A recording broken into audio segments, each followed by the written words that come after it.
Welcome back. Bulletin का आगाज करेंगे। सबसे पहले बात करेंगे दूसरे टेस्ट मैच की दूसरी इनिंग्स की, जिसमें पाकिस्तान के खिलाफ वेस्ट इंडीज की पूरी टीम 244 रन बनाकर आउट हो गई है। वेस्ट इंडीज ने पाकिस्तान को मैच जीतने के लिए 254 रन का हदफ दिया था। मैच में पाकिस्तान की जानिब से नुमान अली और साजिद खान ने 4-4, जबकि काशिफ अली और अबरार अहमद ने एक एक विकेट हासिल की। कप्तान क्रेग ब्रेथ 52 रन बनाकर टॉप स्कोरर रहे। उनके अलावा टेविन एमिलिस ने 35 और आमिर जंगू ने 30 रन के साथ नुमाया इनिंग्स खेली। दूसरी इनिंग्स में मजमूई तौर पर वेस्ट इंडीज की टीम ने 66.1 ओवर्स की बैटिंग की। दूसरे टेस्ट मैच में वेस्ट इंडीज की टीम पहली इनिंग्स में 163 रन बनाकर आउट हो गई थी। पाकिस्तान की टीम 163 रन के जवाब में अपनी पहली इनिंग्स में 154 रन बना सकी, जबकि मेहमान टीम को पहली इनिंग्स में 9 रन की बढ़तरी हासिल हो गई है।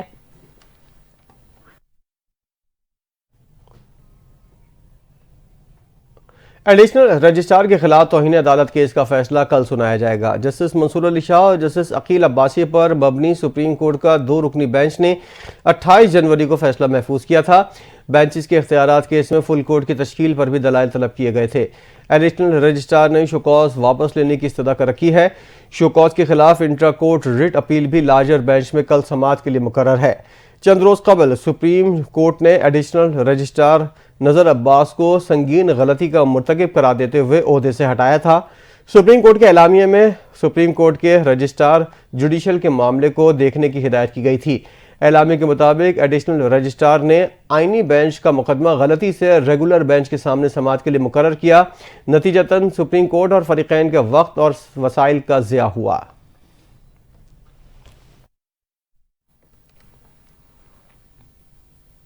समुद्री सरहदों पर अमन का नया संग मील। पाक बहरिया नवी बैनुल-अक़वामी अमन मश्क और पहले अमन डायलॉग की मेज़बानी के लिए तैयार है। ये अमन मश्क कब शुरू होगी और कितने ममालिक इसमें हिस्सा लेंगे, इस हवाले से देखिए ये रिपोर्ट।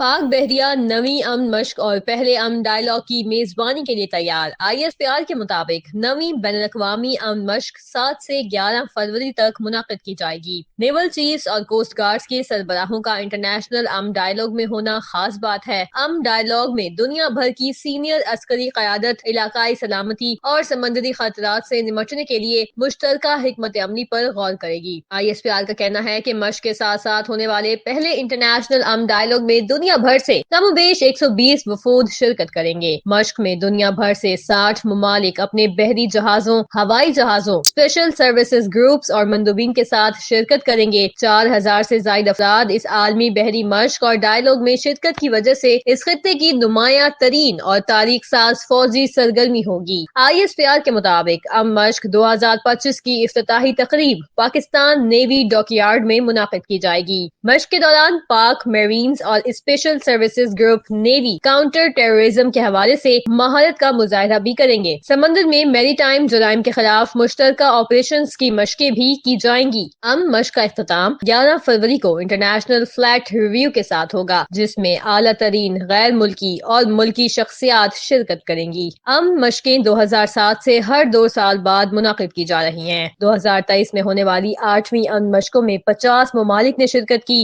अमन मश्क का मकसद इलाकाई अमन और ताउन को फरोग देना है और ये हार्बर और समंदर के मरहलों पर मुश्तमिल होती है। इनको खबरदार कर दिया। कहते हैं अमेरिका के ऐवान नुमाइंदगान को पाकिस्तान के खिलाफ उकसाया जा रहा है। सियासत करें लेकिन इस हद तक ना जाएं कि पाकिस्तान का नुकसान हो। अमरीकी अराकीन के साथ मुलाकातें बहुत मुस्बत रहीं। उन्होंने मजीद क्या कहा, देखते हैं इस रिपोर्ट में। विफाकी वज़ीर दाखिला मोहसिन नकवी ने अमरीकी शहर ह्यूस्टन में ज़राए अबलाग से गुफ्तगू के दौरान कहा कि उन्होंने अमरीका में नौजवानों की एक तकरीब में शिरकत की थी, जिसको प्रोपेगेंडा करके गलत रंग दिया गया। उन्होंने कहा कि अपने दौरा अमरीका के दौरान चीन के खिलाफ किसी तकरीब में शिरकत नहीं की और उनके मुखालिफिन जहरीला प्रोपेगेंडा कर रहे हैं। मोहसिन नकवी का कहना था कि ऐसे प्रोपेगेंडे से कोई फर्क नहीं पड़ता। मैं किसी भी एंटी चाइना फंक्शन में नहीं गया। अपने दौरे के बारे में बताते हुए उनका कहना था कि मेरे दौरे का मकसद अमरीका के सियासतदानों से मिलकर दहशत गर्दी के खिलाफ एक मौसर प्लान बनाना है। बिल्कुल प्रोपेगेंडा है। किसी किस्म का कोई एंटी चाइनीज स्टेट की किसी फंक्शन में ना मैंने अटेंड किया ना मैं गया हूँ। एक गंगस्टर्स का एक फंक्शन था जो मैंने अटेंड किया, जिसको इन्होंने मंसूब किया कि जी वो एंटी चाइना फंक्शन था। और इस तरह का प्रोपेगेंडा जितने करने कोई फर्क नहीं पड़ता। बट मैं आपको क्लियर कट बता सकता हूँ, मैं किसी किस्म के एंटी चाइना स्टेट के फंक्शन में ना गया, ना मैंने अटेंड किया, ना किसी से। विफाकी वज़ीर दाखिला के मुताबिक दहशत गर्दी सिर्फ पाकिस्तान की लड़ाई नहीं, ये सबकी मुश्तरका लड़ाई है। पाकिस्तान के खिलाफ जो भी हथियार उठाएगा उससे आहिनी हाथों से निपटा जाएगा। मोहसिन नकवी ने बताया कि अमेरिका के ऐवान नुमाइंदगान को पाकिस्तान के खिलाफ उकसाया जा रहा है। सियासत करें लेकिन इस हद तक ना जाएं कि पाकिस्तान का नुकसान हो। अमेरिकी कांग्रेस से अरकान के साथ अपनी मुलाकातों के बारे में उनका कहना था कि वो बहुत मुस्बत रहीं। बात हो माली मफाद की तो फिर क्या झगड़ा, क्या इख्तलाफ। जहां एक तरफ अरकान पार्लियामेंट एक दूसरे पर इल्जामात की बौछार करते नजर आते हैं, वहीं एक अहम मामले पर वो सब यकजा हो गए हैं। ये मामला है अरकान पार्लियामेंट की तनख्वाहों में इजाफे का, जिसे अब वज़ीर आज़म की मंजूरी के लिए पेश किया जा चुका है। मजीद क्या है, जानिए इस रिपोर्ट में। जब तक बात अवाम के मसाइल की हो तो सबके दरमियान जमीन और आसमान का फर्क होता है, लेकिन जैसे ही अपने मफादात की बात आई, एक दूसरे के दुश्मन भी एकदम से बेहतरीन दोस्त बन गए। वही अरकान जो कल तक एक दूसरे पर करप्शन के इल्जामात लगाते थे, वो यकजुबान हो गए। मुज़ाकरात में एक दूसरे पर इल्जाम तराशी करने और ताने देने वाले अरकान पार्लिमान तनख्वाहों के मामले पर शेरो शुक्र हो गए। ना कोई इख्तिलाफ रहा और ना ही कोई शिकवा रहा। MNA और सेनेटर की तनख्वाहों मरात में इजाफे का मुतालबा करने वालों में PTI के 67 अरकान पार्लियामेंट भी शामिल हैं। इस मुतालबे पर पीपल्स पार्टी और नून लीग भी हम आवाज हैं, जिसके बाद अरकान पार्लियामेंट की तनख्वाहों और मरात विफाकी सेक्रेटरी के बराबर यानी 5,19,000 करने के लिए स्पीकर ने फाइनेंस कमेटी की सिफारिशात वजीर आजम को भिजवा दी है। इस वक्त रुकने पार्लियामेंट की तनख्वाह 2,18,000 रूपए है। स्पीकर कौमी असम्बली ने ये तनख्वाह 140% इजाफे के साथ 5,19,000 रूपए करने की सिफारिश की है। सिफारिशात की तैयारी के लिए गुज़िश्ता रोज स्पीकर कौमी असम्बली अयाज सादिक की ज़ेरे सदारत पार्लियामेंट की फाइनेंस कमेटी का इजलास हुआ था, जिसमें फैसला किया गया कि अरकान पार्लियामेंट की तनख्वाहें पंजाब के मेंबरान के बराबर की जाएं। वज़ीर आज़म की मंजूरी के बाद तनख्वाहों में इजाफे का मामला दोनों ऐवानों की मुतालिका कायमा कमेटियों में भेजा जाएगा। हुकूमती कमेटी के रुकन इरफान सिद्दीकी ने एक बार फिर PTI को मुज़ाकरात की मेज़ पर बैठने की पेशकश कर दी। कहते हैं PTI वाले 28 तारीख को आएँ, बैठें और हमें सुने। हमने कभी नहीं कहा कि जुडिशल कमीशन नहीं बनाएंगे। हम मुज़ाकरात के हवाले से संजीदा कोशिश कर रहे हैं। तफसीलात इस रिपोर्ट में।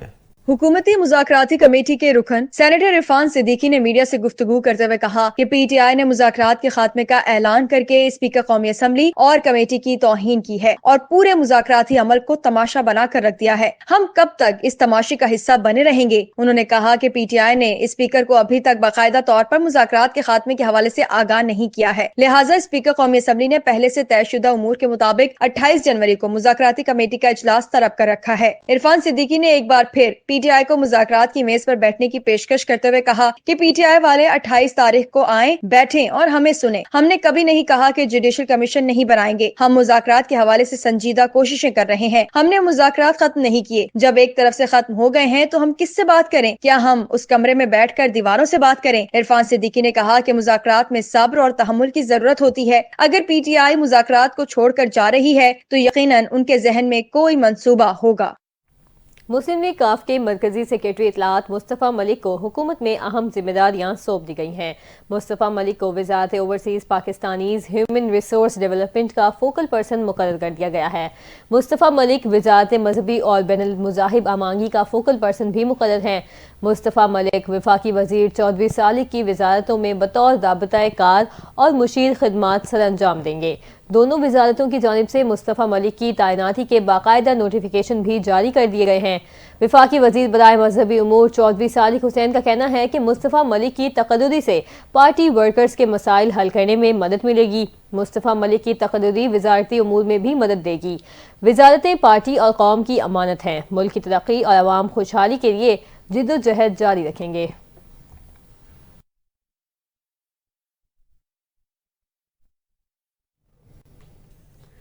जुनैद अकबर के सूबाई सदर बनने के बाद PTI पख्तूनख्वा में बड़े पैमाने पर तब्दीलियों का इम्कान। PTI ज़राए के मुताबिक सूबाई सदारत में तब्दीली के बाद तंजीमी सतह पर तब्दीलियों का फैसला किया गया है। ज़राए का बताना है पार्टी के सूबाई जनरल सेक्रेटरी की भी तब्दीली का इम्कान है। आतिफ खान और अरबाब शेर अली को भी अहम जिम्मेदारियाँ मिल सकती हैं। तहरीक इंसाफ की ज़िले तंजीमों में भी तब्दीलियाँ की जाएंगी। गुज़िश्ता रोज़ बानी PTI ने वज़ीर आला KP से KP सदारत लेकर जुनैद अकबर को PTI KP का नया सदर मुकर्रर किया था।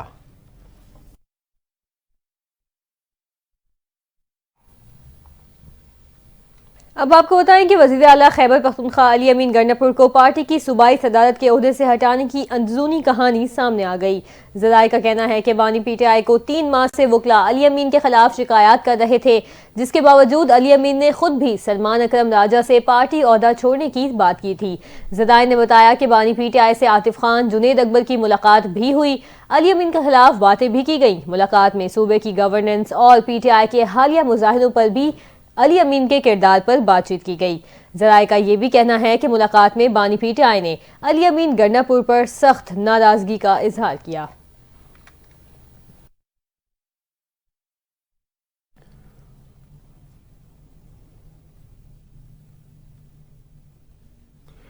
वज़ीर आज़म आज़ाद कश्मीर चौधरी अनवारुल हक ने कहा है, भारत की दहशतगर्दी अमेरिका और कनाडा तक पहुंच गई है।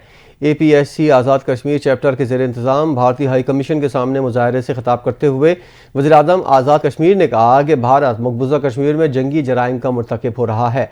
कश्मीरियों की भरपूर हिमायत पर पाकिस्तान की हुकूमत आवाम के मशकूर हैं। भारत की दहशतगर्दी अमेरिका कनाडा तक पहुँच गई है। कश्मीरी भारत से आज़ादी के हुसूल तक अपनी जिद्दोजहद जारी रखेंगे। चौधरी अनवारुल हक ने कहा कि आलमी बरादरी दोहरा मयार तर्क करे। अक़वाम मुत्तहिदा की करारदादों के मुताबिक कश्मीरियों को हक़ खुद इरादियत देना होगा। उन्होंने कहा, हम अपने शोधा के मिशन को आगे बढ़ाएंगे।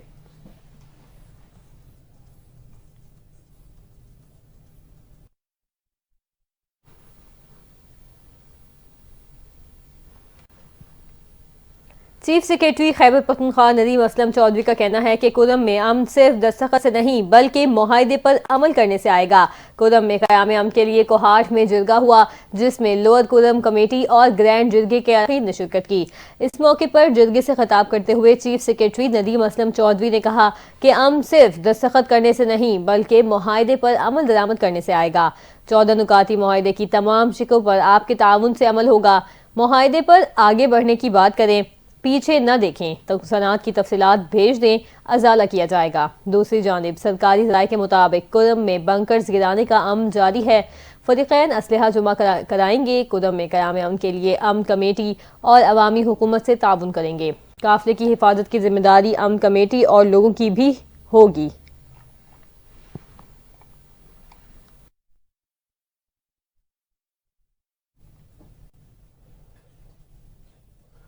जमात इस्लामी ने IPPs के मामले पर 31 जनवरी को मुल्क भर में एहतजाज का ऐलान कर दिया। हाफिज नईमुर रहमान कहते हैं, अवाम जमात इस्लामी का साथ दें, हम उनको उनका हक दिलवाएंगे। तफसीलात इस रिपोर्ट में। अमीर जमात इस्लामी पाकिस्तान हाफिज नईमुर रहमान कहते हैं, अवाम को कोई सहूलत नहीं मिल रही, बड़े जागीरदारों पर टैक्स नहीं लग रहा, सिर्फ तनख्वाहदार तबके को दबाया जा रहा है। उनका कहना था कि पाक ईरान गैस मंसूबा क्यों मुकम्मल नहीं किया जा रहा। हाफिज नईमुर रहमान का कहना था कि मुस्लिम ममालिक पर इजराइल को तस्लीम करने के लिए दबाव है। इजराइल को दुनिया तस्लीम करेगी तब भी पाकिस्तान इजराइल को तस्लीम न करे। हाफिज नईम का ये भी कहना था कि नए इलेक्शन का मुतालबा हुकूमत को रिलीफ देने के मुतरादिफ है। आगे बढ़े और अब बात करें, पाकिस्तान में साइबर हमलों के खतरे से मुतालिक नई एडवाइजरी जारी कर दी गई है। मीडिया के मुताबिक national telecom and information technology security board ने एडवाइजरी में कहा कि VPN और आर्टिफिशियल इंटेलिजेंस इस्तेमाल करने वाले सारिफीन खबरदार रहें। सारिफीन की ज़ाती मालूमात चुराने के लिए हैकर्स नए साइबर हमले कर सकते हैं। Advisory web browser extensions hack के हवाले से जारी की गई है। मारूफ बैनुल-अक़वामी साइबर सिक्योरिटी कंपनी कैस्परस्की ने खबरदार किया कि दुनिया में बढ़ते हुए साइबर हमलों के बाइस पाकिस्तान को डिजिटल इकोसिस्टम को भी शदीद खतरात लाहक हैं। इस्लामाबाद में होने वाले साइबर इंटेलिजेंस समिट में कैस्परस्की की जानिब से दुनिया भर खुसूसन पाकिस्तान में साइबर हमलों की तादाद में रोजाना की बुनियादों पर होने वाले इजाफे के हवाले से जायजा पेश किया गया था।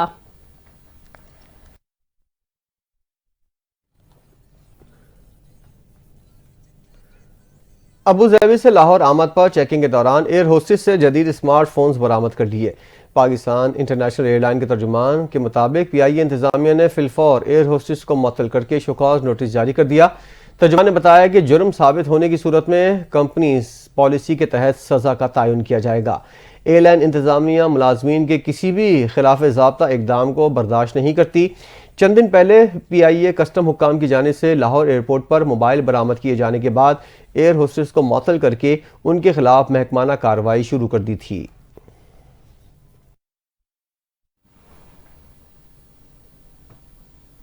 कराची के मुख्तलिफ इलाकों बल्दिया टाउन, नॉर्थ नाज़िमाबाद, मलीर, सुराबगोड, तारिक रोड और माई कोलाची में फायरिंग के वाक़यात में बच्चों समेत 6 अफराद जख्मी जबकि एक शख्स जाँ बहक हो गया। गुलशन मेमार पुलिस ने सर्च ऑपरेशन के दौरान मुतादिद मुश्तबा अफराद को हिरासत में ले लिया। मजीद जानिए इस रिपोर्ट में। कराची में स्ट्रीट क्राइम की वारदातें थम न सकी। रात गए शहर खैर के मुख्तलिफ मकामात पर फायरिंग के 6 वाकयात रूनुमा हुए, जिसमें बच्चों समेत 6 अफराद जख्मी जबकि एक शख्स दौरान इलाज जाँ बहक हो गया। रेस्क्यू हुकाम के मुताबिक फायरिंग के वाकयात में नॉर्थ नाज़िमाबाद में 14 साल फरहान और 12 साल अब्दुल्ला, मलीर शीशा गली में 23 साल उमर, बल्दिया टाउन में मोहम्मद हक, सोहराबगोड में 21 साल सिराज, जबकि माई कोलाची में फायरिंग से हसास इदारे का मुलाजिम 19 साल नसीबुल्लाह जख्मी हुआ। तारिक रोड के करीब फायरिंग से जख्मी होने वाला शख्स दौरान इलाज जाँ बहक हो गया। मकतूल की शनाख्त 30 साल शिराज के नाम से हुई। उधर गुलशन मेमार पुलिस ने अनवर मरीगोट में जुराइम पेशा नासिर की मौजूदगी की इतला पर सर्च ऑपरेशन किया। पुलिस के मुताबिक घर घर तलाशी के दौरान रिहायशों के कवायद तलाश ऐप की मदद से चेक किए गए। पुलिस ने ऑपरेशन के दौरान मुतादिद मुश्तबा अफराद को हिरासत में लेकर तफ्तीश के लिए थाने मुंतकिल कर दिया। गजा जंगबंदी मुआहदे के तहत रिहाई के बाद गजा लौटने वाले फलस्तीनियों पर इसराइली फौज की फायरिंग। अरब मीडिया के मुताबिक फलस्तीनियों ने शुमाली गजा में घर वापसी के इंतजार में रात सड़कों पर गुजारी। रिहाई के बाद शुमाली गजा पहुंचने वाले फलस्तीनियों पर इसराइली फौज ने फायरिंग की। फौज की फायरिंग से एक फलस्तीनी शहीद हो गया। इसराइल ने जंगबंदी मुआहदों पर अमल दरामद में ताखीर का इल्ज़ाम आयद किया है। इसराइली वज़ीर आज़म का कहना है कि हमास ने यरगमाली खातून की रिहाई में ताखीर की। खातून की रिहाई में ताखीर फलस्तीनियों की वापसी में रुकावट की वजह बनी।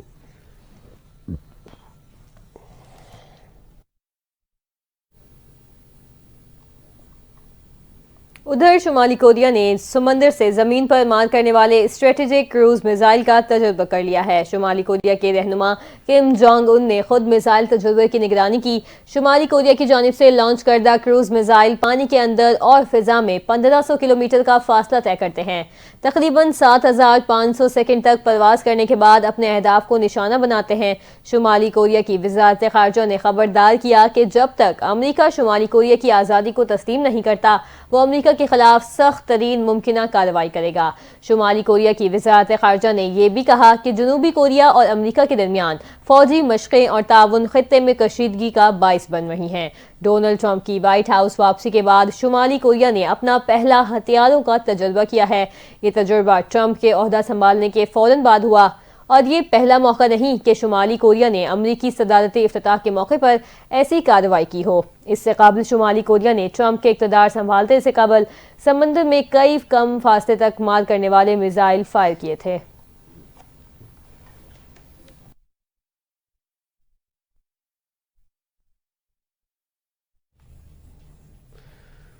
यमन के हौसी बागियों ने 153 जंगी कैदियों को रिहा कर दिया। अदब मीडिया की रिपोर्ट के मुताबिक यमन के हौसी बागियों की जानिब से गुज़िश्ता रोज़ 153 कैदियों को रिहा किया गया।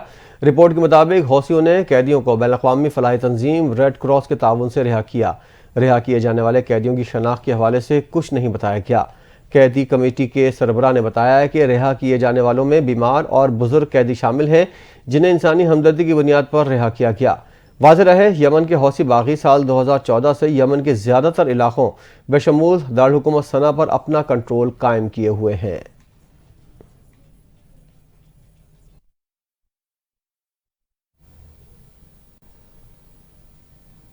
साबिक इजरायली फौज के ऑपरेशंस डिवीजन के सरबराह का कहना है कि हमास इस जंग से ऐसी हालत में निकल रही है कि इसका पलड़ा अब भी भारी है क्योंकि वो जंगबंदी के मुआहदे तक पहुंचने में कामयाब रही। गजा की पट्टी में अपनी हुक्मरानी बरकरार रखे हुए है। इजरायली खुफिया इदारे शाबाक के साबिक ओहदेदार ईदी कुर्मी ने कहा कि इजराइल अब तक 7 अक्टूबर 2023 को पेश आने वाली नाकामी और तबाही की कीमत अदा कर रहा है। इजरायली चैनल को इंटरव्यू में मजीद कहा कि हमास मुनज़्ज़म और मनसूबाबंदी के तहत काम कर रही है।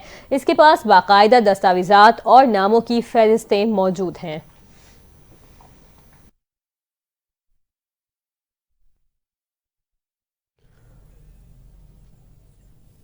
अमेरिकी रियासत कैलिफोर्निया में आज से तूफानी बारिशों की पेशगोई की गई है। महकमा मौसमियात के मुताबिक लॉस एंजलिस के जंगलात में लगी आग बारिश से बुझने का इम्कान है। तेज हवाओं की वजह से दरख्त गिरने और मूसलाधार बारिश से पहाड़ी इलाकों में लैंड स्लाइडिंग का खतरा है। महकमा मौसमियात ने मैदानी इलाकों में सैलाबी सूरत हाल पैदा होने की वार्निंग जारी कर दी। दूसरी जानिब कैलिफोर्निया के जंगलात में लगी आग ताहाल काबू से बाहर है। आग लगने से मुख्तलिफ वाक़यात में हलाकतों की तादाद 25 हो गई। आग की वजह से लॉस एंजलिस से लाखों अफराद ने नकल मकानी कर ली है।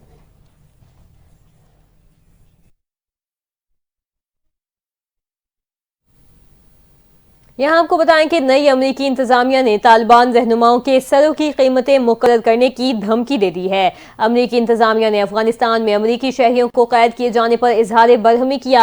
वजीर खारजा मार्को रूबियो ने कहा, अफगानिस्तान में कैद अमेरिकियों की तादाद पिछले अंदाजों से कहीं ज्यादा होने का खदशा है। ये सच है तो हमें तालिबान की आला क़यादत के सरों की बड़ी कीमत मुकर्रर करनी होगी। तालिबान की आला क़यादत के सरों की कीमत उसामा बिन लादेन पर रखी गई कीमत से भी ज्यादा है। वाज़ेह रहे कि बाइडेन इंतजामिया ने ट्रंप के आने से चंद रोज पहले अफगानिस्तान के साथ कैदियों का तबादला किया था।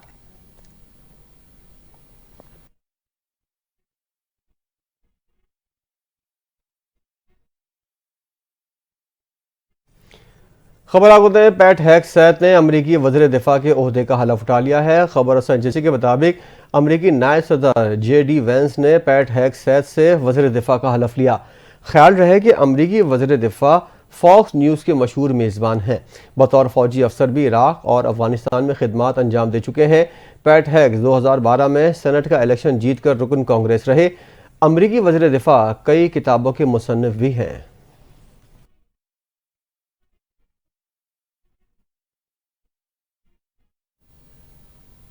अपडेट करेंगे, अमेरिकी सदर डोनाल्ड ट्रंप ने 14 बड़े फेडरल इदारों के इंस्पेक्टर्स जनरल हटा दिए हैं। अमेरिकी मीडिया के मुताबिक अमेरिकी सदर ट्रंप ने जिन इंस्पेक्टर्स को हटाया उनमें से महकमा दिफा, महकमा खारजा और ट्रांसपोर्टेशन के इंस्पेक्टर्स शामिल हैं। इंस्पेक्टर्स जनरल को हटाने के लिए कांग्रेस को 30 रोजा नोटिस की शर्त पूरी नहीं की गई। कानून के मुताबिक सेनेट से तौसीकशुदा अफराद को हटाने के लिए नोटिस देना जरूरी था। सदारत का ओहदा संभालते ही डोनाल्ड ट्रंप ने साबिक अमेरिकी सदर बाइडेन दौर के इक़्तिदार में जारी करदा सदारती हुक्मनामों को मंसूख कर दिया था।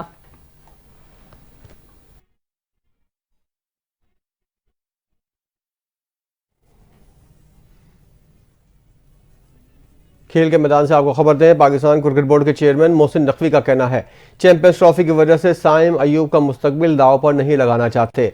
ह्यूस्टन में मीडिया से गुफ्तगू करते हुए उन्होंने कहा कि 1-2 रोज में साइम अयूब का प्लास्टर उतर जाएगा। मैं खुद साइम की इंजरी को मॉनिटर कर रहा हूँ। रोजाना की बुनियाद पर साइम अयूब से रब्ता करता हूँ। वाज़ेह रहे, पाकिस्तान की ओपनर साइम अयूब दाएं टखने में फ्रैक्चर की वजह से 6 हफ्ते से क्रिकेट से बाहर हो गए थे। साइम अयूब को यह फ्रैक्चर जनूबी अफ्रीका के खिलाफ दूसरे टेस्ट मैच के पहले दिन फील्डिंग करते हुए हुआ। चैंपियंस ट्रॉफी के लिए 11 फरवरी तक हतमी स्क्वाड का ऐलान लाजमी करना है।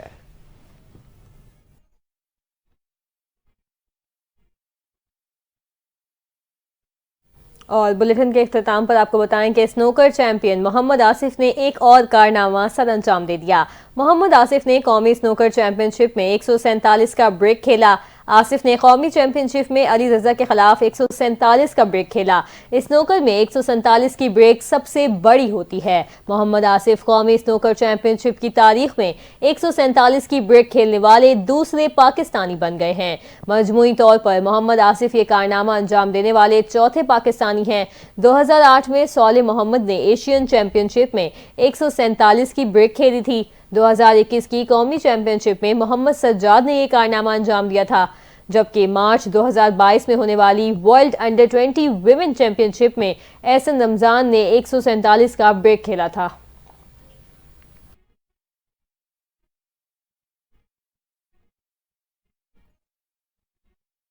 इसी के साथ ही न्यूज बुलेटिन से फिल वक्त इतना ही। मजीद खबरों और अपडेट्स के लिए देखते रहिए NTN न्यूज़।